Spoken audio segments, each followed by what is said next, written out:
Hello, and welcome to this week's episode of the Talk About Script podcast. This week entitled Watching Men Become Gods, Create Monsters, brackets, with Furious Jumping. As always this week, we have the man who walked in and daydream came true it for you, Charlie Carthy. Hello, hello. And also joining us this week, the one known as Ali. Hello. Right, so this week we're looking at some of the recent Oscar movies and picking out kind of what's interesting about them. So we're going to do Godzilla Minus One, we're going to look at the creator, and we're also going to look at Poor Things. Moving along, starting with Godzilla Minus One. Charlie, give me your thoughts on Godzilla. I loved it so much, and I could not wait for this movie to come to be re-released and come out on streaming. Coming out on Netflix now was a joy to rewatch. I actually fondly remember when we managed to catch the one viewing that they were doing at the cinema. Yeah. It was a genuine scramble to the car to go see it in time. It was on a really weird time, wasn't it? Yeah. Why they set it up like that, I've got no idea. Not enough people saw that film in the cinema. It's spectacular. Yeah, props to Netflix for actually getting the streaming rights for this, because I know it's been locked in a battle, and it's to do with the other Godzilla movie and who has rights to broadcast what and blah, blah, blah. But yeah, so Godzilla, for those of you who don't know, won the Oscar for Best Special Effects. And I've seen all the special effects movies, and obviously the special effects are quite different, but I think deservedly so, with the budget. And it looks really good. So it's very different to the Godzilla movies that we've known over here in the West, like the Western weird ones that we've seen recently. And it's much more of a kind of traditional Godzilla tale set in post-war Japan. Ali, you watched it for the first time. I did. Give me some thoughts about the vibes you got. The vibes. Yeah. Just a general overview of what I thought. What were you expecting? What you know? I was expecting more Godzilla. I don't know any other way of saying it, but I actually quite enjoyed watching the film. I did text Charlie after watching it saying, you didn't tell me it was going to be so sad. Yeah. Because there were points where, especially when I can't remember what part they were in when she's in the train. Oh, yeah. And then she pushes him into the building. Spoiler. Yeah. But, how is he supposed to survive that? Yeah, the kind of Godzilla heat ray attack on Tokyo. But I also really liked how when they did the actual close-ups of Godzilla's face, and you could just see how much he is enjoying massacring this entire place. Yeah, we'll move on to... So the key areas is obviously the special effects and the sound. We'll come on to sound in a minute. But I love how the Godzilla model was like a blend of old school man in a suit Godzilla. He was still so bottom heavy. Yeah. And those enormous legs, like big fat legs that do these little waddles. And he's got his tiny little hands up. Yeah. I will admit, upon rewatching this, me and my partner, we did have a little giggle saying that he's imagining him holding churros in his hand. And that he's just come to Tokyo to get some manga, some Pikachu plushies and some churros, and then starts rampaging when he can't find them. Yeah. Well, I'll give you but it does remind me of the rubber suit. Yeah, obviously it won an Oscar for Best Special Effects. So if you haven't seen it, it's just kind of evolving that look so it looks close enough to you, but also looks awesome. And he's not, unlike the American movies coming out at the moment, he's not, he's big. He's as big as skyscrapers, but he's not like as tall as the tallest of tall skyscrapers in New York. No. He's not like towering over the city. And I think that the introduction, well, pretty much any time he's introduced, he's the right size to get obscured by the environment at first, and then you hear him, you feel the ground shaking, and then when he emerges, he steps out from behind the building or from amongst the trees or from under the water. Yeah, so I just give an overview, because the first time he appears is on the island. So just give you a general overview with regards to Godzilla. So like I said, it's set in post-war Japan, and it follows a failed kamikaze pilot called Koichi, who, instead of going on a kamikaze run, decides to pretend his plane has a fault, and he lands it on a repair island. And this is the first time when we get to see Godzilla, and Godzilla is quite small. So that night, for some reason, Godzilla decides to wander up on this island, and he basically looks like a big dinosaur. He's not really, really, really big, and it's absolutely terrifying. It's in the dark. There's this group of guys just like cowering away while this super big T-Rex effectively charges around, and you don't get any of the heat rays or anything. He just stomps on things, he bites people, picks them up, chucks them around, and like just the sound of him, like the music and the score of him coming on, is terrifying. I think it's the scariest part of the film. I love the soundtrack. It's such a good theme. Yeah, but before, like, when he becomes super big Godzilla, you start getting the dun dun dun, like. But that early scene on the island, you just get really terrifying, high kind of pitch noises, people screaming, chaos, explosions, and it's, even though he's small, I think he's at his most kind of vicious, animalistic, terrifying there. Things kind of go on. People come home. It's post-war Japan, so Japan is in ruins. Koichi kind of forms a makeshift family from a girl and a girl who's found a baby in the rubble, and it's mirroring kind of Japan's society and things like that after the war. So Godzilla is very much a metaphor, or allegory of things that have happened. So yeah, what's the next time we see Godzilla? When's the next time we see? Oh, is it in the water? It's in the water. Holy when moly! Koichi and his he's met up with his team that are clearing sea mines. Yeah, the sea mine clearing ship. Fishing boat. Wooden fishing boat. With the amazing professor. Is he a professor or just a doctor? Oh, the guy with the weird hair and the glasses. With the weird hair and the glasses, who knows everything. As you're referencing, he's the Japanese Doc Brown. I do love how whenever a character just goes, yeah, but surely that wouldn't work, and he just turns around and goes, oh no, don't worry about it, I've sorted it out. Yeah. And you can believe him 100%. So there is a little bit of plot fluff, but it all works. But yeah, the fact that when he's in the water, we just start to see the fins that stick out from Godzilla's back. Like just them coming up, breaching the water, like the shark fins. So yeah, in between this, there's been a nuclear test. I can't remember the exact year that they did it, and then you get like a cut to Godzilla's flesh all burning off and reforging, and you're like, oh no, he pissed. And then it's 5 years later. He emerges again, which is when they're cleaning these fishing mines. And oh my God, it is one of the most original, I think, terrifying scenes in modern cinema. Where his head, he looks so good, and with that special effects budget, like his head chasing the ship. He's still so obscured by the water and the waves, and the fact that we follow it from seeing the boat running away from him. And just his head, just the top of his head poking out from the water and the fins on his back. And he still is gigantic compared to the boat. Yeah. So we see them both in the same frames a lot. Yeah, they do some really clever stuff because you think, oh, it's just going to be special effects on screens and that. But no, there's a lot of perspective given to show how huge he is. And a really clever way of using a smaller VFX budget and clever way of compositing the Godzilla into it by keeping most of the frame as just the real footage of the fishing boat in the water.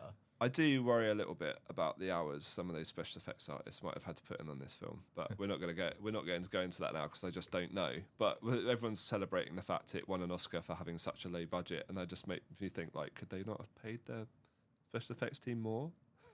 But I don't know. Perhaps all the money went to the VFX team. Well, maybe I don't know how it was funded. I don't know. It might have been. I don't know how it got off. So I might be being really unfair with regards to that. Without being the production manager, who knows? Yeah, exactly. So we won't. Everyone seemed quite happy to win the Oscar. So just going back to the fishing boat scene, as something I noticed on the second viewing, which I text Charlie immediately. What makes it so terrible? I was sitting there going, why am I feel like I'm literally about to have a heart attack watching this scene? Then I noticed the ship's engine is a Shepperton scale. So while they're running away from Godzilla, you have this ever-increasing, never-peaking musical scale running, which is rising and rising the tension continually, and it only stops when the engine, like when they detonate the mine and the engine blows up, and it just cuts off. So it's basically the same trick as Dunkirk. It's Christopher Nolan's little technique of raising and raising and raising. He does in all his movies with these perpetually raising scales that never peak. And they used it really cleverly and hid it really well. I didn't notice it in the cinema. I still didn't notice it, even on the second viewing. But if you've seen it, go back and watch it. That scene in particular, it's really cleverly hidden in the boat engine noise. But it just adds to kind of the general scale of peril and things like that. After that, though, Godzilla makes landfall, and we start to get the more, I don't know, comic-y version of Godzilla, I'd say. I mean, it's still, we're still dealing with post-war Japan and depression and all of this kind of stuff, but that's when you start getting the dun-dun-dun, da-da-da-da kind of. That's the one I like. Music's coming in. When it's the final bit on the ships and everything. Yeah. That was Oh my God, as well, the bit where he plays the heat rays through the ship. Mm-hmm. Oh my word, that was unexpected. But yeah, he basically makes landfall, and then you get some incredible Foley work going on. And they start doing really clever things by cutting music out, so you get deathly silence at times as well. So for instance, when he heat rays the center of Tokyo, which then obviously forms a mushroom cloud. The charge up sound. Yeah. They're That awesome. was really cool. Yeah, that brought the terror, and then just sucking out the sound as he's about to fire. I have to look into it. They're very visceral sounds, like they're sounds you can feel. So I'm wondering if they're using any of those kind of techniques. What do they call that? AMR or ASMR or whatever it's called. What's that stuff? ASMR. What's I think that this is Billie the Eilish opposite of. I don't think that is ASMR. Yeah, I No. think this is the literal opposite of ASMR. Do you not think? Because I don't know what the letters mean in ASMR, but it's something that is like it's a pleasant sound. Yeah, It's more like some. I know what you're saying. Whisper into But- the mic like yeah. this, and I make fun little noises. That's not pleasant. Okay, well, Hang some on, people here- find it pleasant. Yeah. Here it is. Sensory. Autonomous sensory meridian response. Yeah, so it Okay. doesn't have to be good. Describing a term used to describe a tingling, static-like, or goosebump sensation in response to specific triggering audio or visual stimuli. So, yeah, that feeling of getting goosebumps on your skin from hearing and even seeing sounds. Yeah, So but there we go. But yeah, something about that deafening silence right before a big boom. Yeah, and they do it a couple of times, but only a couple of times. Yeah. And then, yeah, you kind of, it's just such a weird kind of thing. It's just adding to the struggles of Japanese life. It's like, oh, Japan's got all this to deal with. Oh, and there's a giant monster. And it just kind of leads into this thing of the citizens feeling betrayed by their government and having to take things on themselves and stand up and come together and overcome the big monster and blah, blah, blah. But it's just really, really well done. Well written. When we went to see it, I'm not really sure what I was expecting, but I wasn't expecting basically Grave of the Fireflies with Godzilla, which is effectively what we get. There's a little bit schmaltzy towards the end, perhaps, without giving the ending away entirely, but there's a little bit of unrealisticness there, but it kind of fits. It's still, it's where parachute. Not that bit. I think the that, very end with the yeah, girl. yeah, yeah. Okay. because I think like there's a value. So the general message is about life having value. So the theme of the film is life in Japan should have value, with the fact that too many people have died cheaply in the war for nothing. So yeah, the culmination with the guy who was the only other survivor from the island putting in the ejector seat to the kamikaze plane is like a good full circle kind of moment. Even the young guy who was part of the fishing boat crew with the minesweepers, and they tell him no, you can't come with us on this plan because he's never been to war, and they don't want to risk his life. Yeah, but then you get the other side of that. which is you have to look to the youth in order to progress your society forward. Yeah. So there's some really deep stuff in here. It's got Godzilla. It's a film with Godzilla in it, is what I would say. This is not, if you're going in expecting like Godzilla versus Kong or like War of the Monsters or whatever, that's not what you're getting here. This is very much a character-driven piece where Godzilla is an obstacle to be overcome. This is my first Godzilla film that I've watched. Okay. So I've not seen any Lucky other you. Oh, Godzilla just don't bother. Just don't bother. media. Don't I've bother. not seen Kong. Not seen. I take that back, actually. That one with King Garmadon in it is quite a good spectacle. The King of the Monsters. King of the Monsters. Yeah, that's a good. It's a good. That if you want something easy and action and brawling with just lots of monsters fighting each other all the time. Okay. That's good. Yeah. But this one actually is. It's deep and it's. Yeah, that one's got quite good scale to it as well. Stuff looks huge. Like King Garmadon looks like the size of a mountain. You know, it's all the others. Right. Any final thoughts on Godzilla? Just go and watch it and support this film, even if it is on Netflix. Treat yourself and be prepared to feel. Yeah, it's got all the feels. Don't watch Grave of the Fireflies after it either. That's too much for any human to cope with. Also on Netflix, by the way. Right, moving on.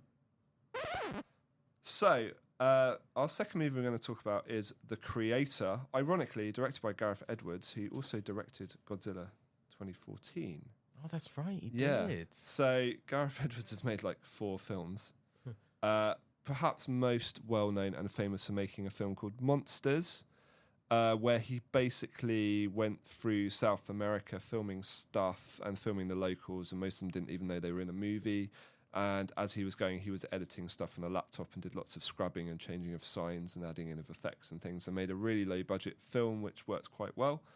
And unsurprisingly, got quite a lot of high-profile, high-concept sci-fi work off the back of it. So those of you who've seen the 2014 Godzilla, it may not be the greatest film in the world, but it does try and do more than, oh, look, there's a big monster. He also directed Rogue One, which is arguably the best of the modern Star Wars movies.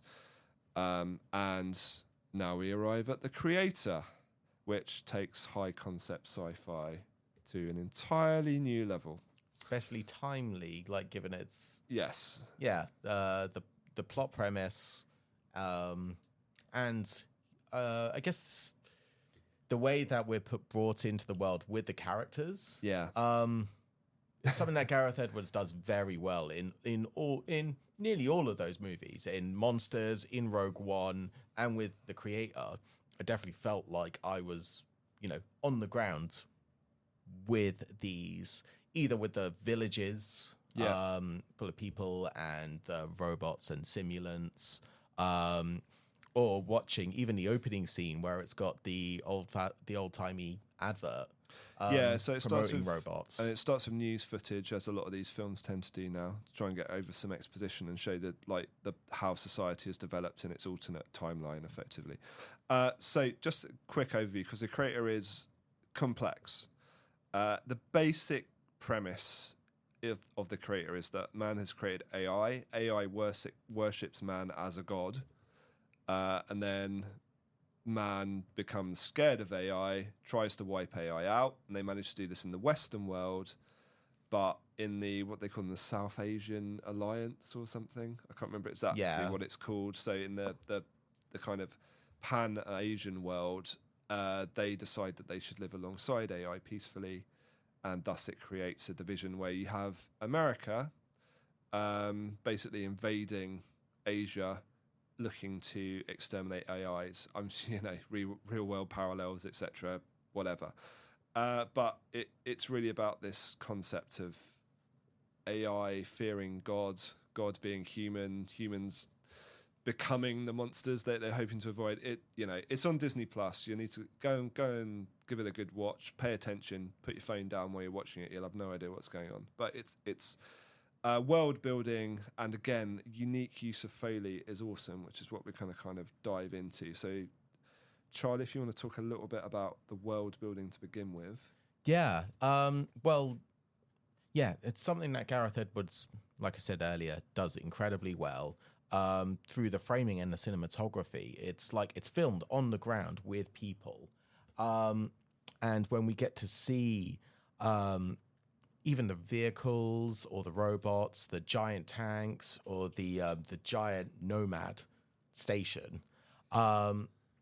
we feel the awe and just how grand they are, like just how big they are, and how rough and lived in both the robot characters and the simulants are.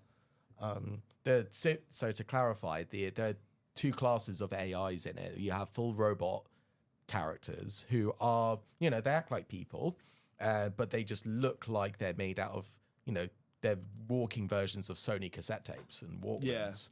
And the simulants are the ones with human faces, but you can see machinery at the back of their head and hollow cylinders with gears spinning inside.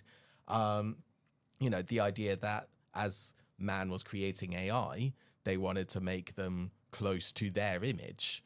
And I guess that was one of the things that was started scaring the Western world. Yeah, I mean, the climactic event is there's a nuclear bomb that goes off in LA, which is blamed on AI. So that's the climactic event which kicks everything off. It later turns out that, it was a coding error, I think, is what they say. And yeah, that creates the fear, and that's kind of, obviously, again, you can tie this into real world events, a big climactic explosion going off, followed by America invading various areas out of fear for their own safety and well-being, etc., etc. So there is that aspect to it. The basic plot follows, I can't remember the guy's name, but he's basically a guy who's in deep cover looking for this great maker of AI called Namada. I think Namada. And then it kind of follows the process of him finding this child AI. What the Americans call a deadly super weapon. Yes. Yeah, a child as a deadly super weapon is a not particularly subtle metaphor as well. Excuse for, soldiers to act really brutally, etc., etc. And then obviously as the character grows closer to the child, we should say, and, it's a little bit like Ex Machina in the sense of you can see the AI's non-humanity, but they are exhibiting humanity to such a degree where you emphasise with them arguably more than the human characters. Ali, you kind of clocked out. I mean, to be fair, you watched Godzilla and then you watched this afterwards. So yeah, it was a lot. First impressions. I literally only got up to where it says on the screen the child. Okay, it goes I into see that chapter. What was your impression of the state of the world, like in that first chapter? That I was a little confused to begin with because I was doing stuff while watching the film, so I was a bit distracted. I wasn't looking completely at the screen. I feel like we've had this before. I feel like last time you were on, we were like, oh well, I was doing something. I was playing Power Wash Simulator. Yeah, playing Power. That was it. Playing Power Wash Simulator. But not this time. I was watching it on my PlayStation, so I wouldn't play games. Oh my word. Yeah. I was doing my hair care. But yeah, there's some. I need a reboot. Feeling like you're part of the world. That's something I really enjoyed about this film, just like Rogue One. Yeah, it's got that lived-in world. I mean, Star Wars generally does that. You can see the world lives beyond that existence of the length of the film. Obviously Rogue One being part of that, but general Star Wars does that as well. And there's so many details in this. Everything is. I mean, the special effects are mad. Yeah, I do kind of feel bad in a way it didn't win Best Special Effects as much as we love Godzilla Minus One, but they are crazy, insane special effects. Yeah, it's some incredibly high detail, high poly 3D models. Yeah, being used with apparently just single plate shots, as in it was just a shot that rotoscoping artists had to cut out, fill in backgrounds, and then add the 3D models to it to blend them in. Whereas like other movies with effects like that will be, they'll film the background on its own and it's a clean one. Then they'll film, an actor in a mocap suit, and then they'll translate that to the CG model. This time it was just, no, let's just paint them out add the animated model over it or the building model, but yeah, just do it from one shot. It's classic Gareth Edwards, isn't it? I mean, if you go back to Monsters, it's literally he's a scrubber. Yeah. Films as normal and then scrubs in the edit, as opposed to using green screen. I mean, they must have used some form of screenage at some point, I guess. But I don't know. You were in the super special talk about we can't talk about. No, but there was use of virtual production, especially towards the end, involving a big fight with in space. Yeah, a big fight with a robot in space that they called. I forget what Gareth Edwards called him, but the VFX supervisor who was presenting called the robot Mr. Pinchy. Oh yeah, he's got the crab claw. Yeah. Mr. Pinchy's also. I know exactly what you're talking about. Yeah. That also, I have to say, like, there are bits in this where, look, the creator's gone a little bit under the radar for the size of the budget. I guess you could even argue it was a bit of a flop. I haven't seen the numbers it's returned, but I know it got fairly well received critically, and it is awesome. Like the ambition of the project is mad. The fact that they just were filming stuff and they were like, oh yeah, we'll put in like 30 AI spinny disc things in their heads later, or whatever. The plates are mad. But like when that giant tank comes through at the end and crushes a village, and you're like, whoa, this is crazy. Like the scale of the film, how to make people seem really, really small. Yeah. Was just crazy. And so much of it, from the looks of it, was filmed. It's just added amongst real world locations that they filmed from ground level as well, either from ground level or these sweeping drone shots. But they did even point out how the fact that they keep real world landmarks in, like cranes or some bridges, like wooden bridges, or houses, they'll keep them, add extra buildings around them, but the extra buildings, or like the tank, are just so much more massive because we already know how big a house is. Yeah. And we know how big a crane is and how big a normal human being would be, roughly. So when we see this and it looks enormous, we can see what makes it look so big. We get the sense of scale. Yeah. And along with that, it's got some really unique, just for that, I've just literally had a revelation about the child. So at the end, right, they go up to like heaven, right? And then the child goes back to earth. It's like, so like God sends his son back to earth. Oh. So the child is literally like Jesus. Yeah. Jesus. Wow. It's high concept, boys and girls. It's, yeah. Okay.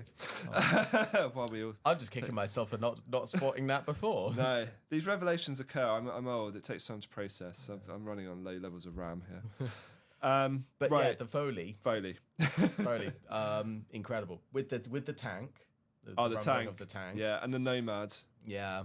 They make the sound. I said they make sounds that you don't expect them to make. I likened it to, I don't know why I'm referencing this again, but the element in Attack of the Clones where Django sets off the concussion blast in space, and you expect it to do a big bang, and it goes like, or something like. It makes like a weird like I don't even know what sound to describe it as. But yeah, I'm trying to remember. I can't find the words for it for the Nomad missile, but I know what you mean, and it does again have that absence of sound, that vacuum of silence, and then boom. And it's really like super synthetic noises all the time, isn't it? They sound really synthesized. I noticed it with in that opening scene when you first hear the gunfight happening, that you can hear that they sound like bullets, but also bullets with a bit of laser. They're very plinky plonky, aren't they? They're Yeah. not your normal like bang sound effect, for want of a better word. Yeah, but that, and with these long like tracer lights of the bullets flying, that again, it's not quite a modern, like, contemporary gun. It's not quite a laser gun. It's somewhere in between. Yeah, it's quite action heavy actually. The creator, I think, like the second time I watched it, I was like, oh yeah, it's like it's pretty full on. It's like assault after assault and run away a bit, and we'll do a little bit of Blade Runner, a little bit of Ex Machina, but only for about 10 minutes, and then we'll run away somewhere else. The robot hydraulic sounds as well, like the bomb running across the bridge. They're like, like some really cool, like take a sound that we kind of know and then kind of make it a little bit alien, almost in the reverse of what Dune does, where they take something alien and then they make it out of real sound effects, so it grounds it. This is almost making it otherworldly. It's like here's a comparison for you. It's like Wall-E and Eve in Wall-E, where like Wall-E is all clinky clanky and Eve is all synthy and floaty. Yeah. But it's stuff just like really uniquely sounding, and the score's amazing as well. Really kind of world building scale kind of. I think The Creator will be looked back on as like a bit of an underrated classic. I have to say. I think the marketing for it could have been a bit better. I agree. Disney do like when films are released on Disney Plus, I feel like they go downhill. Like for films on Prime Video and Netflix, they always seem to do really well, and it's because like they have their own promotion, like Instagram accounts and TikTok accounts. Like Red, White, and Royal Blue have their own Instagram. I mean, Bridgerton have their own Twitter, Netflix. I know what you're saying, but I literally had to tell people that Godzilla had dropped on Netflix. It was at least a day before that made it to the front page. But I know what you're saying. And Amazon, I can never find anything on. But The Creator like just was up in the slidey feed on the top of Disney Plus with everything else that was released that week. And you're just like, this is actually quite a big deal. But not even I can't even notice it being used in like Disney Plus, promo shots, or that if they do their adverts or their their clips of here's all these other movies that we've got your we got your Marvel, you got your Star Wars, we got your classic Disney, your Pixar, and your all these other great films as well, like The Creator. I just hope it doesn't become like a John Carter or something like that. This is a film which is way too big, too ambitious, too well put together to get lost in the shuffle. I honestly think this is going to be a film that people are going to discover in a few years' time and be like, oh my God, like what is this? Where did this come from? Where did this come from? Like Gareth Edwards is a genius type thing. I mean, it is his magnum opus so far. I think it's the best film he's done. I know it's a big statement with Rogue One being there, but there's unpopular opinion. There's quite a lot of Rogue One which drags. Until you get off Scarif, it's a bit draggy. Haven't seen it. See, I don't know. I can't agree with you there, but because for the sheer sake of this is this been adapted from a book or anything? This is as far as I'm aware, this is original material. Right, for the fact that it's a new IP. Yeah. That's been visualized, shot, edited, with the sound and just put together like this. This is the grandest film that he's done. It's huge. Like unless you've seen this film, the scale of the thing is enormous. I can't remember seeing even Marvel movies with this sort of scale. The depth, like the wide shots with the CGI, the size of the cities, the size of the vehicles, like it's crazy. It's absolutely crazy. I mean, it picked up nominations for Oscars, so obviously it hasn't been overlooked critically, but everyone should at least watch this film once, especially if you're into sci-fi. It's got a huge cast as well. There's like some scenes have got lots of like extras wise. Some scenes have got lots of people in. It's a big production all round. Yeah. This is not one guy saving the world. This is like you can see it's a planet affecting kind of thing going on.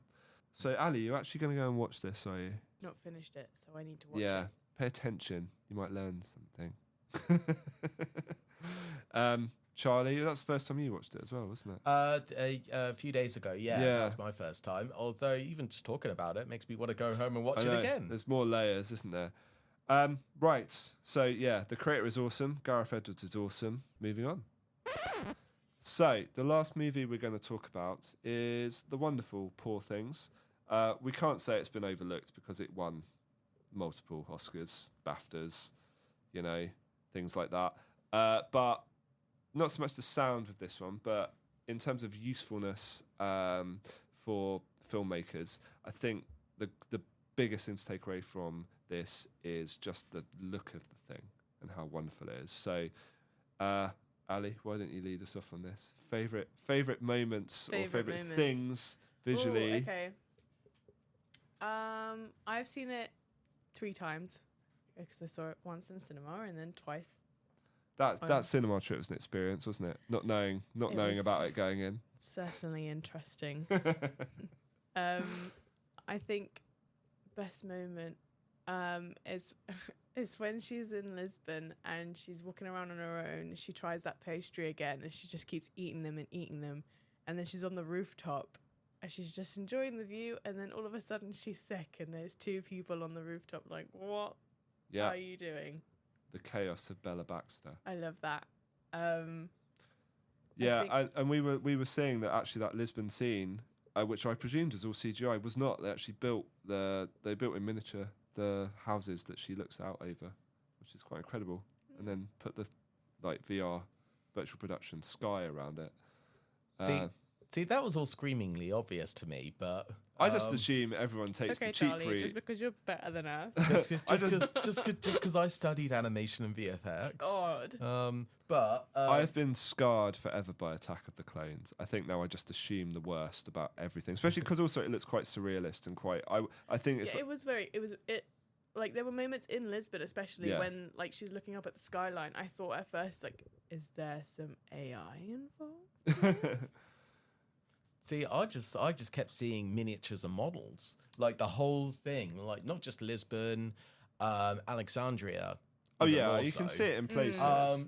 It's like they're like these little toy. They're like the little toy houses that you get, and Bella is a dolly being played with in this one, and she's one, or I guess not being played with. Bella is the child. Bella is the child. Yeah, exploring it and discovering it herself. Yeah. It works quite well. Yeah, I mean, I can see it now. Well, now we go, but now it's been made obvious to it by the lovely people at Union, by the way, who gave us a good talk about this at a recent VFX festival.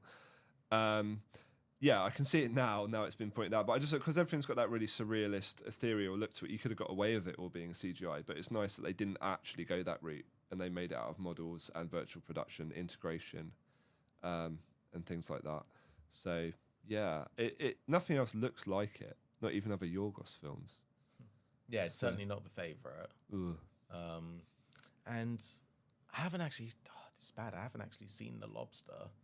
I haven't seen Lobster either. But I'm not a huge fan of the director. This is the first film that I've really connected with. But we'll go see the next one. That's coming out end of the month. End of the month. With basically the same cast. Yeah. Minus Mark Ruffalo. Yeah, I loved watching him break down in it. Great. We should just give before we go. Just give a quick overview. If you haven't seen it, if it's lurking there on Disney Plus, first of all, not a good first date film, and secondly, don't watch it with your parents.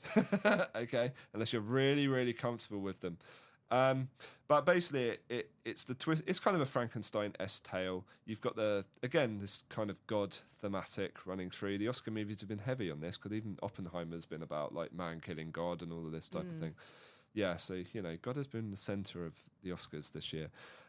So you've got this idea of basically this mad scientist effectively finds Emma Stone, who's chucked herself off a bridge, who's also pregnant, and decides, I know what I can do. I'll just cut her brain out and put the baby's brain in there, and then we'll just watch her develop. And it's just kind of then Bella Baxter's adventures as she gets out of the house and kind of explores the world. We should say it's not horror. It's quite a charming film. It's quite funny as well. But it does have its graphic moments. Oh, it's graphic. But it does so in a, as you said, the Bella's like father figure / creator, God, like the character's name Godwin, who she always calls God. Yes, but God says subtle. Yeah. But God says, I'm not to leave the house, for there is danger. But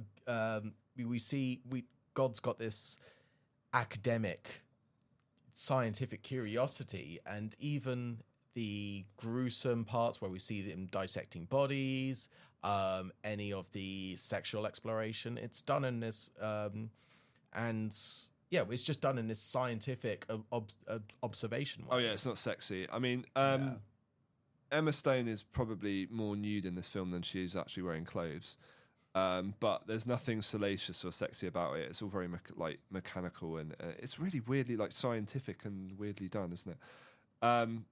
But I mean, hell of a performance from Emma Stone here. The way she learns diction as she's going through. Like picks up however many words per day. Very, I mean, well deserving. And then when they're Oscar. on the boat as well, Mark Ruffalo's character, considering I've watched it 3 times, can't remember his name, is trying to stop her from reading so that she doesn't grow. Doesn't learn. Yeah, so he can keep manipulating her, and yeah. Yeah, the script is beautiful. It's an adapted screenplay.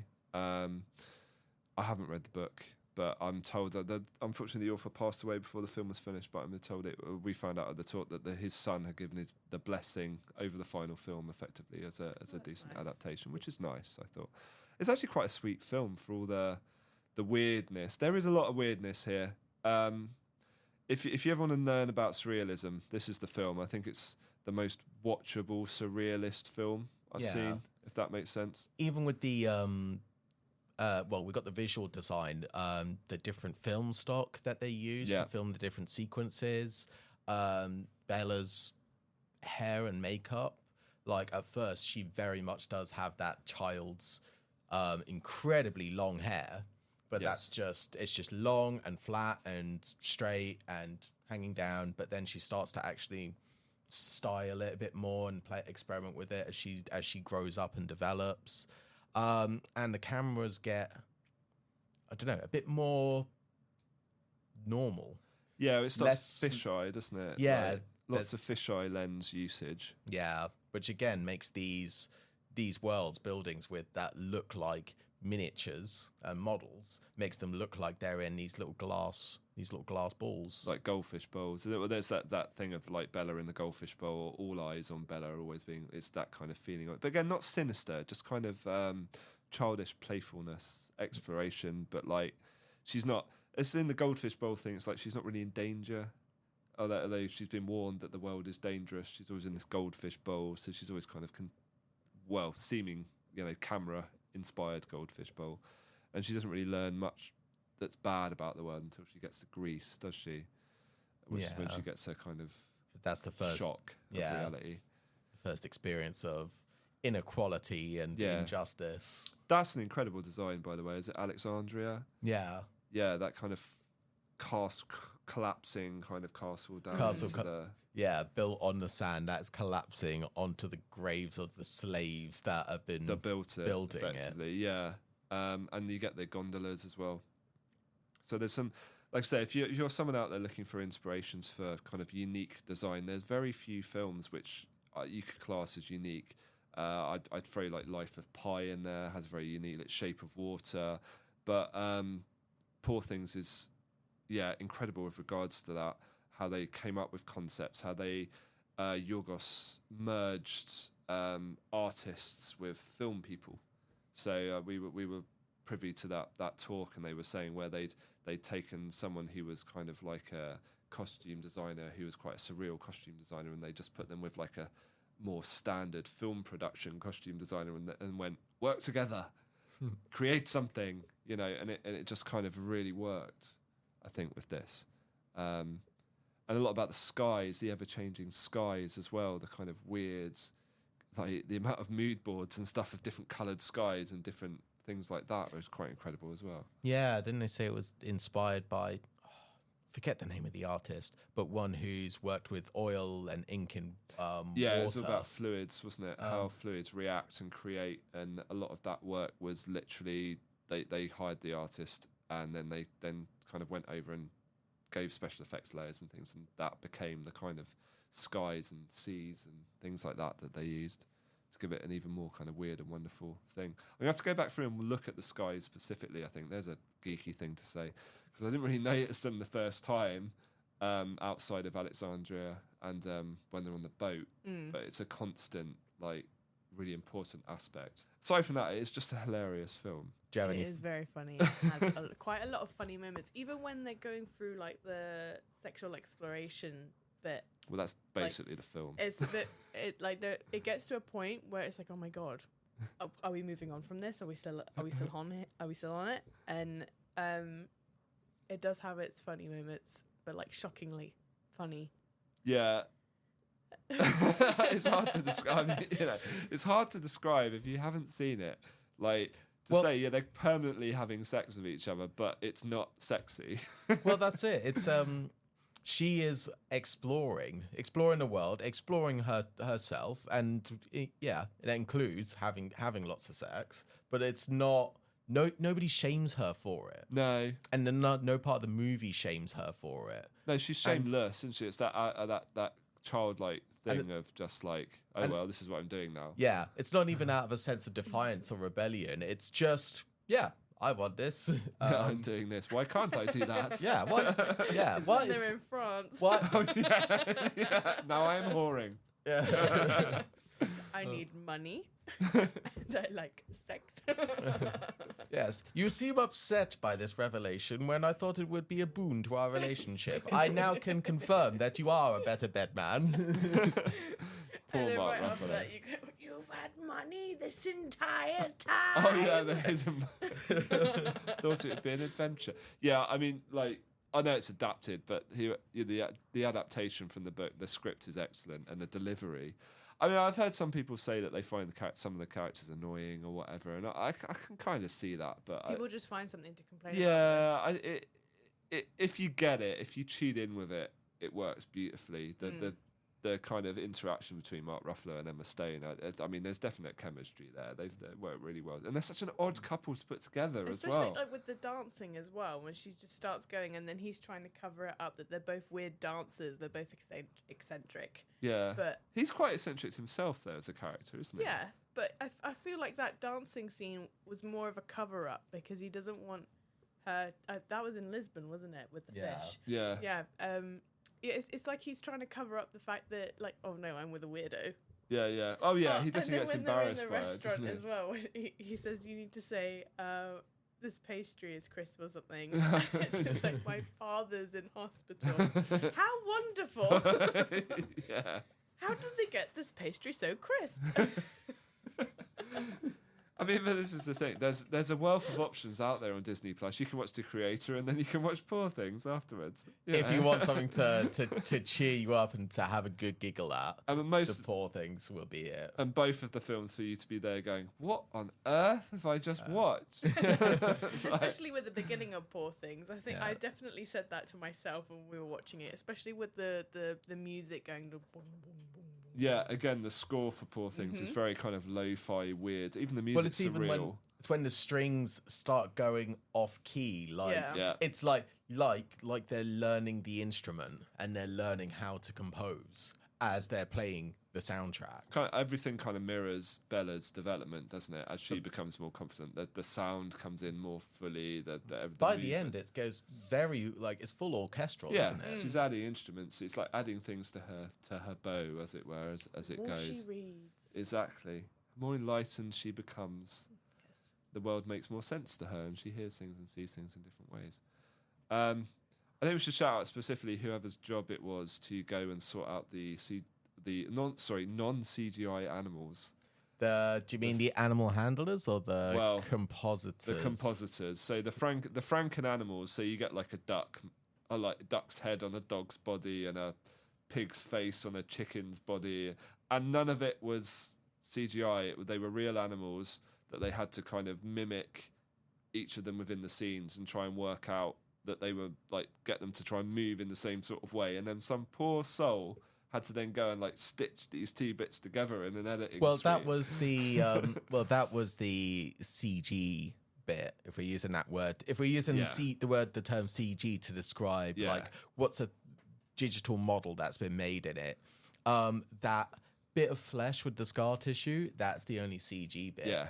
Otherwise, it's a credit to the animal handlers who get the two animals to move in the same place for the same shot, and then for the roto artists to cut around the pig's head and cut the head off the chicken at a point where the pig's head could fit on, and then you just have the scar bit. I mean, I hate the seam. That is incredible work. Again, and shout out to people at Union who did that, who are a kind of a smaller special effects team. It's not like Industrial Light and Magic. They're like. But given the, even with all the advancements of 3D modeling and texturing and animation, but given our perception of what's real and what's not, it was definitely a smarter move to use real animals, because we don't get to fall into the uncanny valley when we see these which is creatures. which is great for us. But actually, if there was one film, like I say, that they could have got away with pretty much doing anything with CGI, I think this is it, because you just go, oh, that looks weird, and your brain's already accustomed. Well, everything looks weird. Don't worry about it. Move on. As opposed to, again, Attack of the Clones, where things look weird that shouldn't. But no, so it's incredibly useful for people looking to come up with kind of more unique ideas and thinking about how sound can be layered in,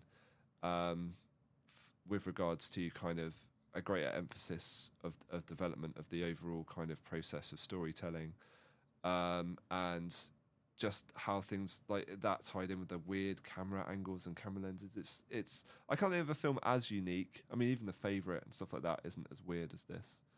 You see anything weirder than Poor Things? I'm trying to think. I mean, something like Titan. I don't think so. Probably is. But I was just trying to think of a film that I'd watched recently that had a similar kind of like scoring to it. Like they had attempted to do the weird little dong dong dong of key strings. Yeah. I actually can't remember what film it was, but it's definitely after I watched Poor Things. No, they have that. I remember something else where stuff's off key as well, but I can't, not quite like Poor Things, but I just thought it was quite weird, like how it was so similar to it. It's definitely a new film. It wasn't like produced before. If anyone knows what Ali's talking about, feel free Help to me. message me, and I will put Get those comments I will in. put them out of their misery. But I know what you're talking about, but I can't remember what that is either. Right. Any final thoughts on Poor Things? I don't think so. I think we've said everything we can. It's just a very enjoyable film. Yeah. Go watch it. So, summing up, all three films are very much watchable. Godzilla Minus One should be your first point of call, which is on Netflix. Who knows how long it's going to be on there for? Massively underrated. I said that it won an Oscar. How could it be underrated and win an Oscar? Somehow it is. I guess it's just underviewed, under broadcast. Like it's not been shown enough or made available enough for Western audiences. See, that's a conversation for another time. The most not like underwatched Oscar-winning films, because like Coda, about 12 people watched. So just the members of the jury, and that was it, which is a shame. Anyway, so yeah, go and watch Godzilla Minus One. Easily accessible on Netflix. It's got a dub as well. I should have mentioned this earlier, but that dub is something else. It is awful. It is something else. It automatically comes on when you watch it. Give it 10 minutes. Try and watch it in Japanese first, but that dub turns the whole movie into something entirely different. It's I feel unbelievable. like the voice actors who are doing the dub actually don't realize, like, don't watch what they're haven't saying. seen the film. Because they could be saying something like, "Oh my god, they've all been massacred," but they'll be like, "Haha, they've all been massacred." Yeah, it reminds me of some of the dubbing in that with the British. You're just like, this is a British bullet. And all this kind of stuff. It's very odd. Anyway, so go and watch that. The creator on Disney Plus, if you're into your kind of high concept sci-fi, if you like your Blade Runners, your Ex Machinas, all that kind of stuff, it is a worthy, not quite masterpiece, I would say. I mean, it is in some areas, but as overall, I can see there are some faults there, but you know, it's one of the most ambitious films I think I've seen in recent years. I can't think of anything which comes quite as close to it. I'm sure there's something out there, but it's crazy. And Poor Things is just a good time. But let's say, don't watch it don't watch it on the first date or with your parents. Give it a watch first. With headphones. With headphones. Don't watch it at work. It's not safe for work. But a good time. We look forward to Yorgos's next movie, which will be out at the end of the month. Right, everybody. Our next podcast is likely to be more sci-fi based as well, but we'll see how that goes. And obviously, we've got The Acolyte coming out today, I think. So we'll have a look at that as well. But that will be in a future podcast when a few episodes have dropped. So, from me, from Charlie, and from Ali, goodbye, everybody. Bye. Bye-bye.